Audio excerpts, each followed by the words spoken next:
Boa noite.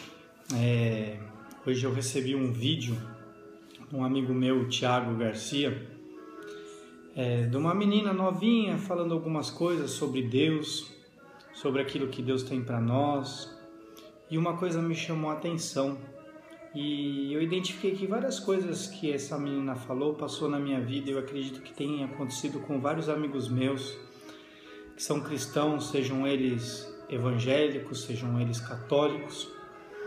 E eu percebo que muitas vezes nós nos deparamos com situações que nós começamos a nos tornar pessoas amarguradas e falamos alguma coisa de uma situação que acontece, depois de outra, e às vezes a gente acaba perdendo o foco daquilo que é mais importante, que é Jesus Cristo nas nossas vidas, para que Ele seja tudo em nós, né?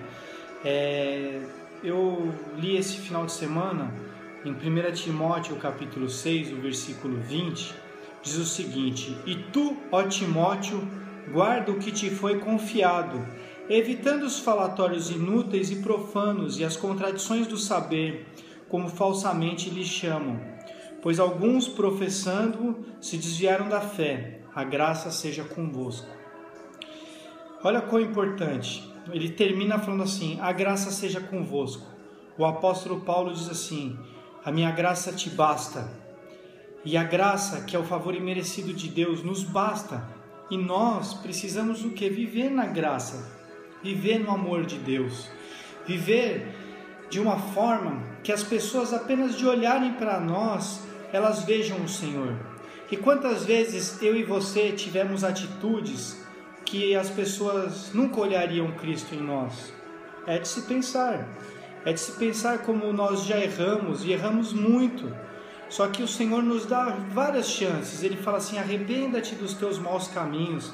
Arrependa-te daquilo que você deixou de fazer o bem, porque a Bíblia fala assim, que aquele que sabe fazer o bem e não o faz, este peca. Então toda vez que você deixa de fazer algo que você sabe que é correto, eu e você estamos pecando quando nós fazemos isso, né? Então, ao invés de nos tomarmos o nosso tempo com falatórios inúteis e profanos, nós devemos o quê? Nos preocupar em fazer o bem ao próximo. Nos preocupar em fazer algo que beneficie a sociedade que está ao nosso redor. E eu acredito que isso eu e você podemos fazer. É algo simples. Porque Jesus falou assim: ide por todo o mundo e pregai o Evangelho, né? Eu nunca vou esquecer de algo que o pastor Jonas, que é o pastor da Igreja Batista do Povo, igreja que eu fiz parte durante muitos anos e deixei de estar lá porque eu mudei de cidade, mas o pastor Jonas, ele sempre fala uma coisa: ou você é um missionário ou você é um campo missionário. Então, se você não falar de Jesus para alguém, se prepare, que logo alguém vai falar de Jesus para você. Então, vamos fazer alguma coisa. Eu estava olhando aqui em João, se não me engano, capítulo 15, fala a videira e os ramos. Logo no versículo 2 fala assim: todo ramo que estando em mim não der fruto, ele corta, e todo que dá fruto, ele limpa, para que produza mais fruto. Olha a importância de nós estarmos na videira que é Jesus Cristo, porque estando nela, nós podemos ter os nossos pecados, mas a Bíblia fala que Ele vai nos limpar, e a Bíblia fala que é o sangue de Jesus que nos purifica de todo o pecado. Então, meu amigo, minha amiga, né? Parece político falando meu amigo, minha amiga, né? Mas esquece a brincadeira. Mas, gente, se nós estivermos em Cristo, há esperança para nós. Se nós nos perdermos com falatórios, com coisas vãs, com o pecado, aí sabe qual que é o nosso destino? Ele corta. E sabe onde ele joga? Ele joga no fogo, né? Então, vamos acordar. Eu estou falando isso para vocês, mas isso falou comigo. A mensagem que o Tiago mandou para mim dessa moça, que eu nem sei o nome, falou comigo. Então vamos voltar às antigas obras, vamos voltar ao primeiro amor e vamos por todo mundo e pregar o evangelho a toda criatura. A Bíblia fala que a fé sem obras ela é morta.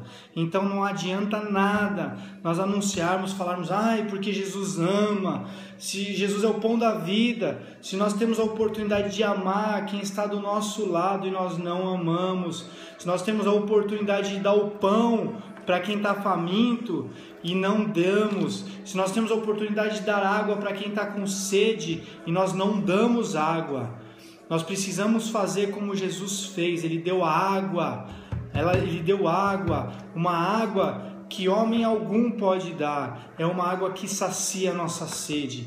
Por isso, em nome de Jesus, que eu e você busquemos o Senhor, que nós possamos buscar o Senhor, voltar a jejuar, voltar ao primeiro amor, quando nós acreditávamos tudo que nós líamos na palavra de Deus, quando nós acreditávamos tudo que o pastor falava. Eu lembro quando eu ia em acampamentos, em chamado missionário, vários jovens, inclusive eu, íamos à frente. E onde nós estamos hoje, nós não precisamos ir para um outro país ou para outro estado fazer missões. Nós podemos fazer isso também, mas nós devemos começar a fazer missões onde nós estamos, na nossa empresa, no nosso trabalho, em nome de Jesus, na nossa família. Nós precisamos viver o Evangelho em nome de Jesus. Olha, eu gravei esse vídeo porque é algo que está ardendo aqui no meu coração.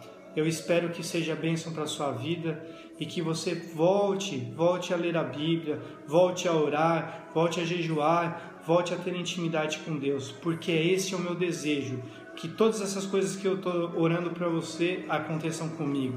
Deus abençoe, boa noite.